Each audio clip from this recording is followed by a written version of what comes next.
मेरे साथ 3 बार ओम का उच्चारण करेंगे। उसके पश्चात हम सब गुरु परंपरा स्तोत्र का पाठ करेंगे। पहले मैं बोलूंगा, उससे आप दोहराएंगे।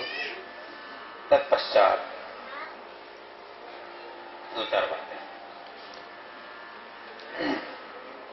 सभी सीधे बैठ जाएं।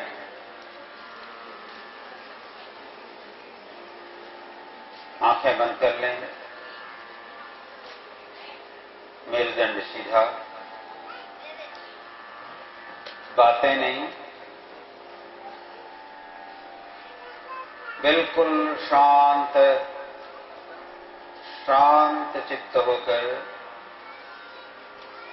गुरु का स्मरण करते हुए मेरे साथ 3 बार ओम का उच्चारण।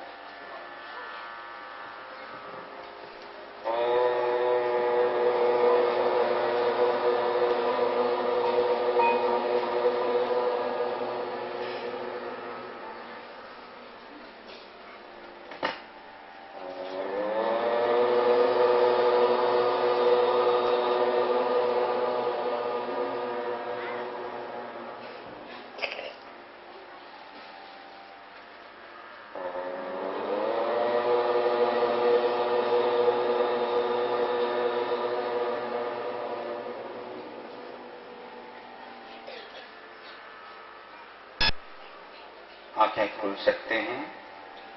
मेरे साधक, मैं पहले बोलूंगा मंत्र, आपसे दोहराएंगे। ओम नमो ब्रह्मादिभ्यो, ओम नमो ब्रह्मादिभ्यो, ब्रह्म विद्या संप्रदाय कर्तृभ्यो, ब्रह्म विद्या संप्रदाय कर्तृभ्यो, वंश ऋषिभ्यो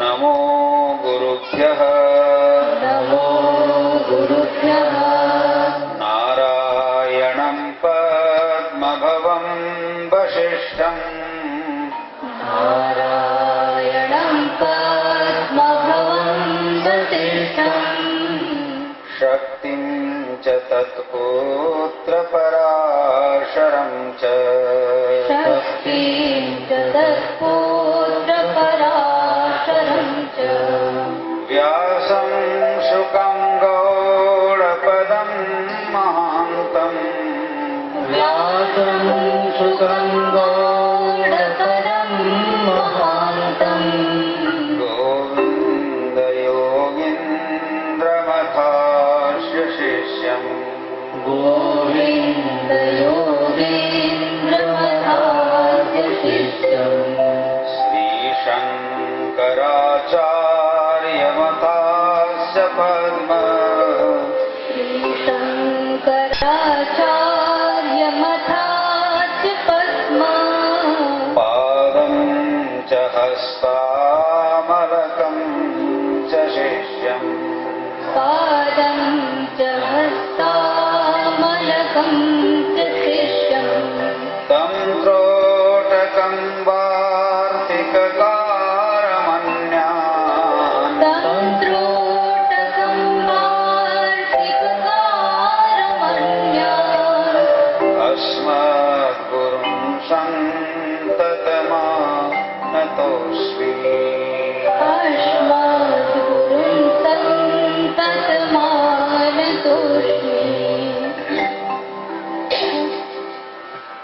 श्रुति स्मृति पुराणानां, श्रुति स्मृति पुराणानाम् आलयं करुणालयं, आलयं करुणालयं, नमामि भगवत्पादम्, नमामि भगवत्पादम्, शङ्करं लोकशङ्करम्, शङ्करं लोकशङ्करम्, शङ्करं शङ्कराचार्यम्, शङ्करं शङ्कराचार्यम्,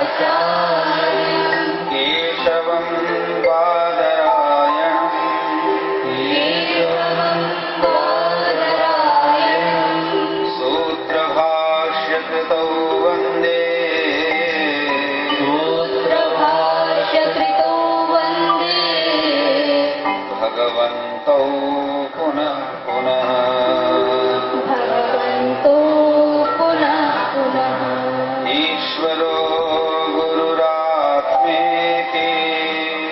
ईश्वरो गुरुरात्मेति मूर्तिभेद विभागिने मूर्तिभेद विभागिने व्योमवद्व्याप्तदेहाय व्योमवद्व्याप्तदेहाय दक्षिणामूर्तये नमः दक्षिणामूर्तये नमः यस्य देवे पराभक्तिर् यस्य देवे पराभक्ति यथा देवे तथा गुरो यथा देवे तथा गुरो तस्यैते कथिता ह्यर्था तस्यैते कथिता व्यर्था प्रकाशन्ते महात्मनः प्रकाशन्ते महात्मनः प्रकाशन्ते महात्मनः प्रकाशन्ते महात्मनः बोलिए सद्गुरुदेव भगवान की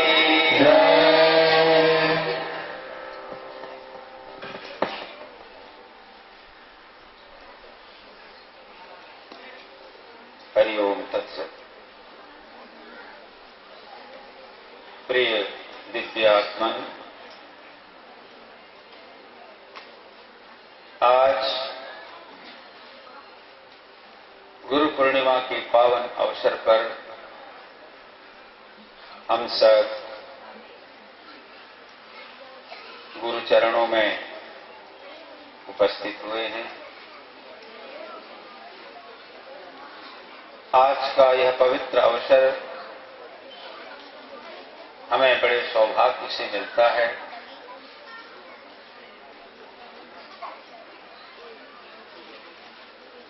क्योंकि गुरु की कृपा जिस पर हो जाती है उसका ही जीवन धन्य होता है।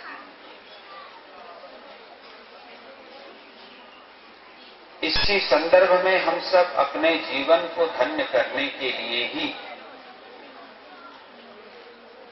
गुरु चरणों का आश्रय लेते हैं।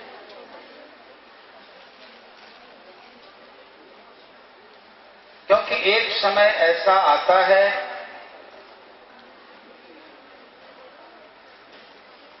कि भगवान भी अगर हमारे सामने प्रत्यक्ष हों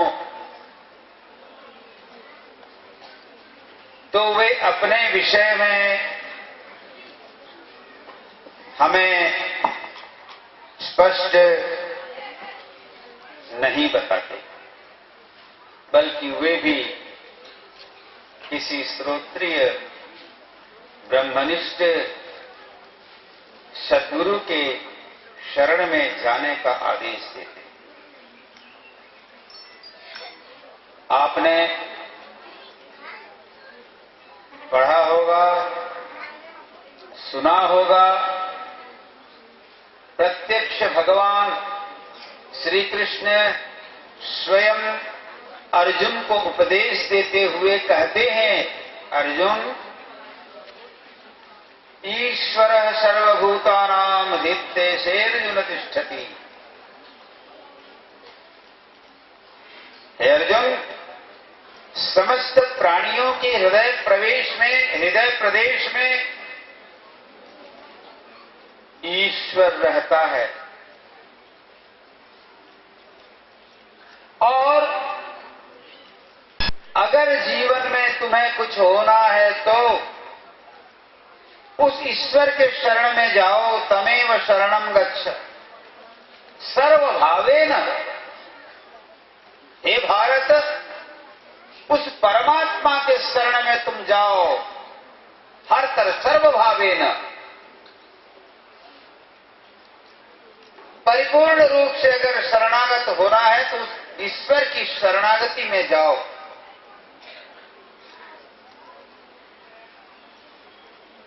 जब प्रश्न उठता है कि सबके हृदय में ईश्वर तो रहता है मगर दिखाई क्यों नहीं देता, जब प्रश्न उठता है कि सबके अंदर में ईश्वर रहता है तो सब एक जैसे क्यों नहीं हो जाते, सबके अंदर में ईश्वर रहता है तो सब एक जैसे सोचते क्यों नहीं, बोलते क्यों नहीं, करते क्यों नहीं, क्योंकि ईश्वर तो एक है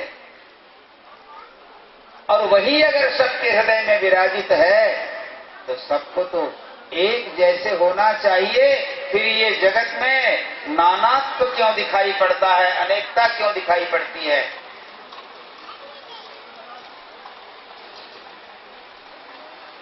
तो भगवान श्री कृष्ण पुनः कहते हैं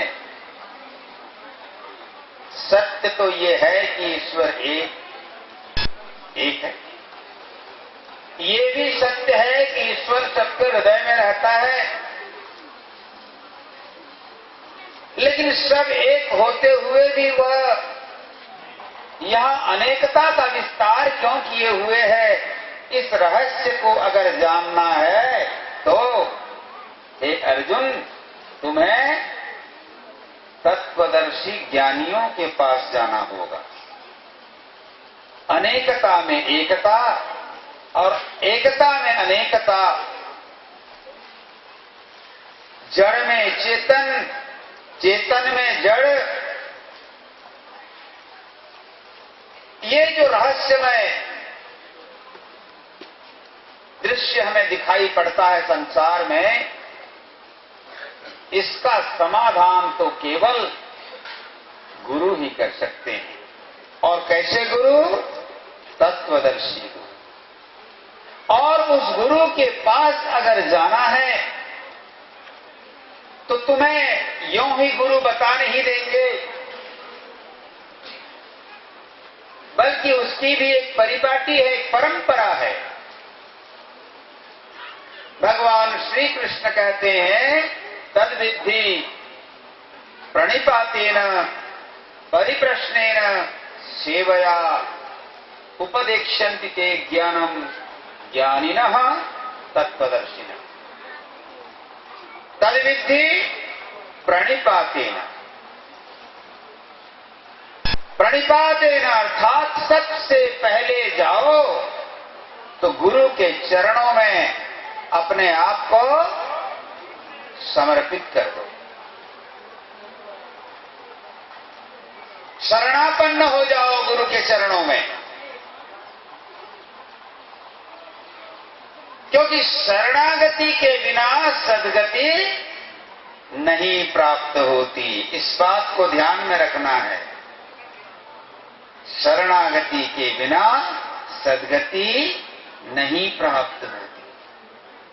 तो भगवान कृष्ण कहते हैं तद्विद्धि, उसे जानो, लेकिन जानने के लिए प्रणिपातेन,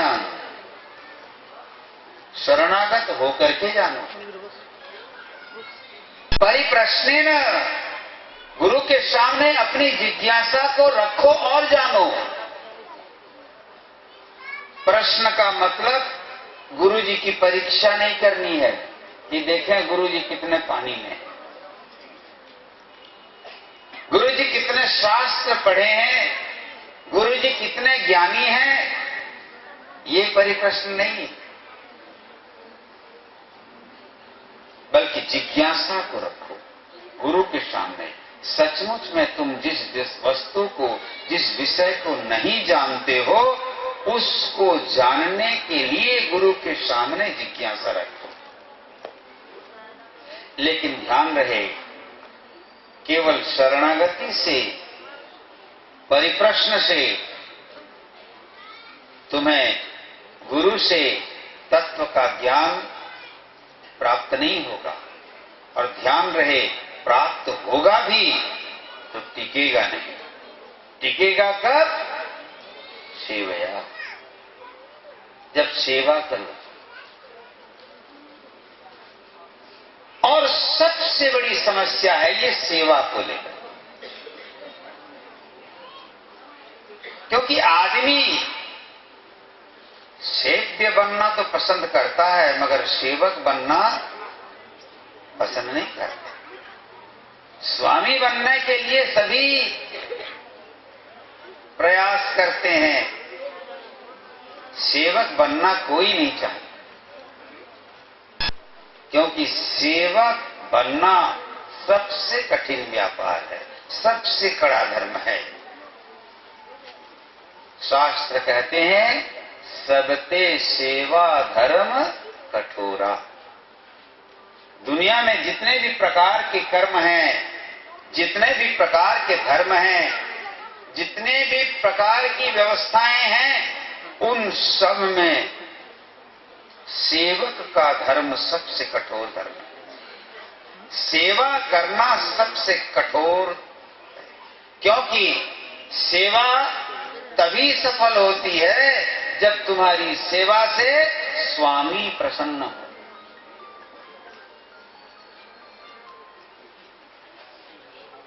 तो इसलिए तब तक गुरु से हमें तत्व ज्ञान की प्राप्त नहीं होती जब तक हम उन्हें सेवा से संतुष्ट नहीं करते। तो इसका मतलब हुआ गुरु के चरणों में अपने आप को समर्पित करना,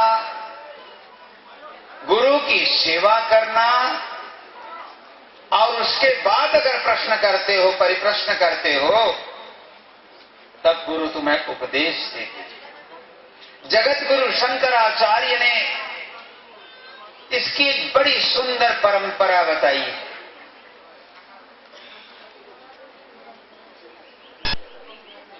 जगत गुरु कहते हैं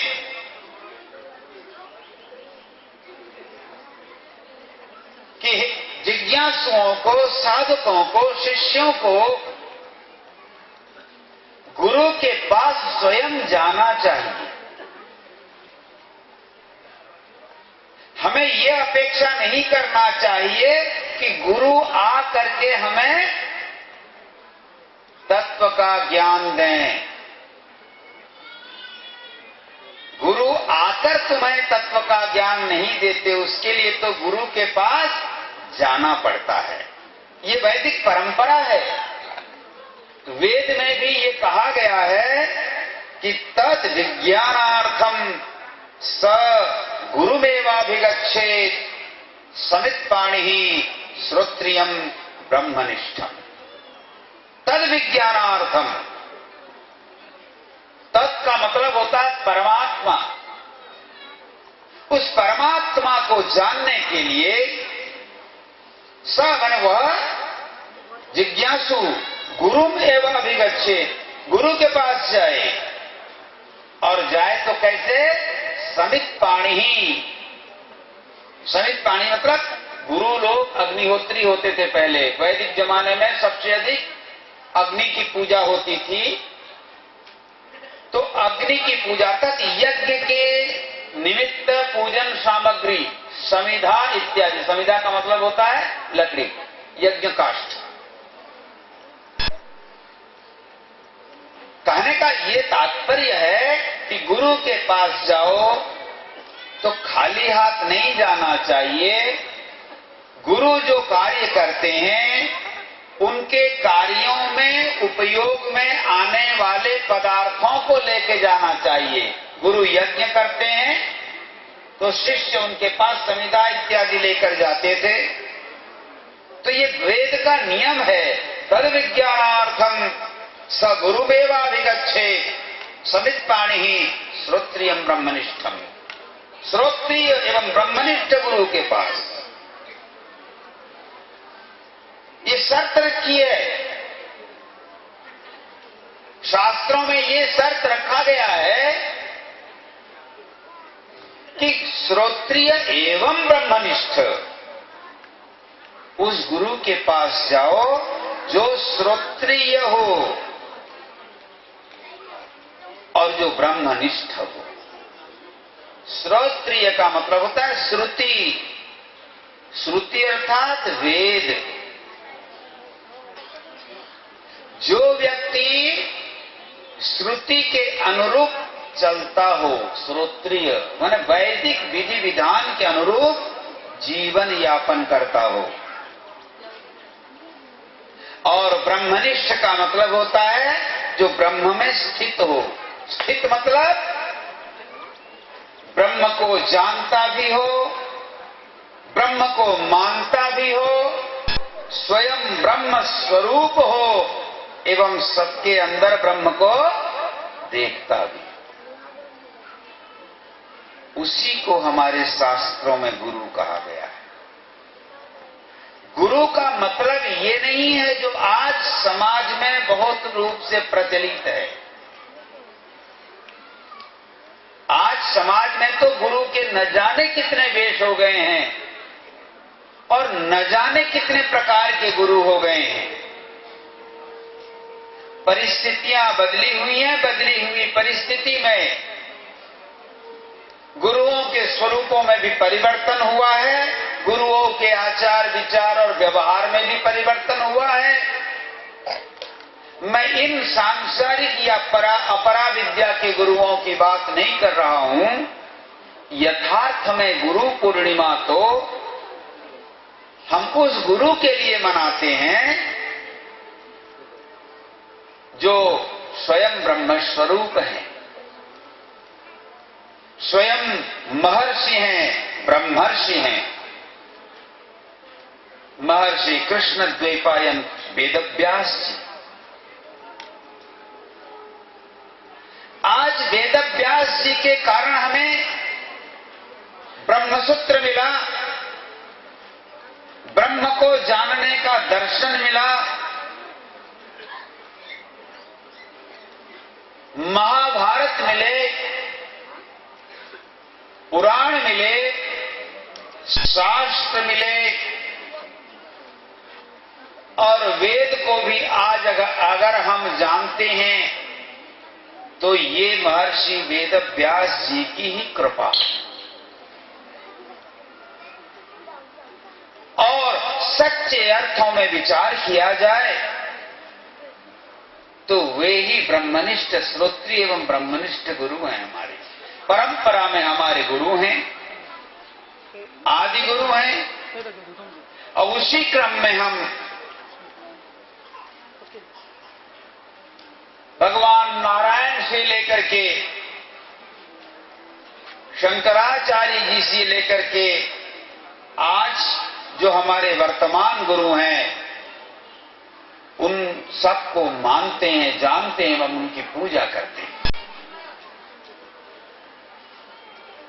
गुरु के पास जाइए और शंकराचार्य जी, जगत गुरु शंकराचार्य, आद्य शंकराचार्य, वे कहते हैं जाइए तो प्रश्न किसके बारे में करिए?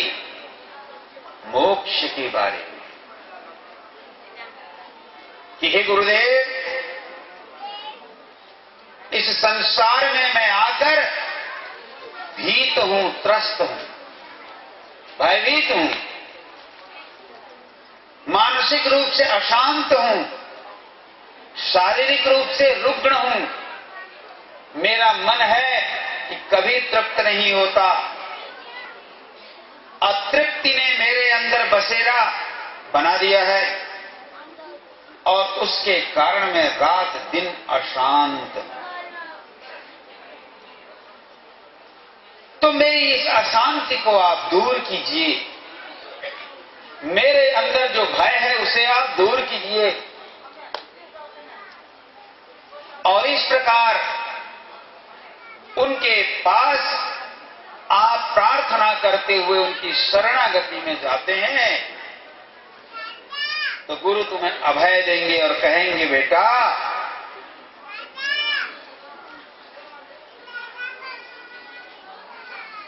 डरो मत, मां वैश्य विद्वम तवनास्त्य पायः।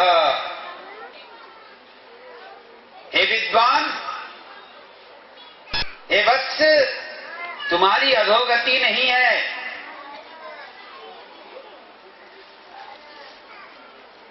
इस संसार को, इस भवसागर को पार जाने का उपाय है। इसीलिए तुम भयभीत मत हो,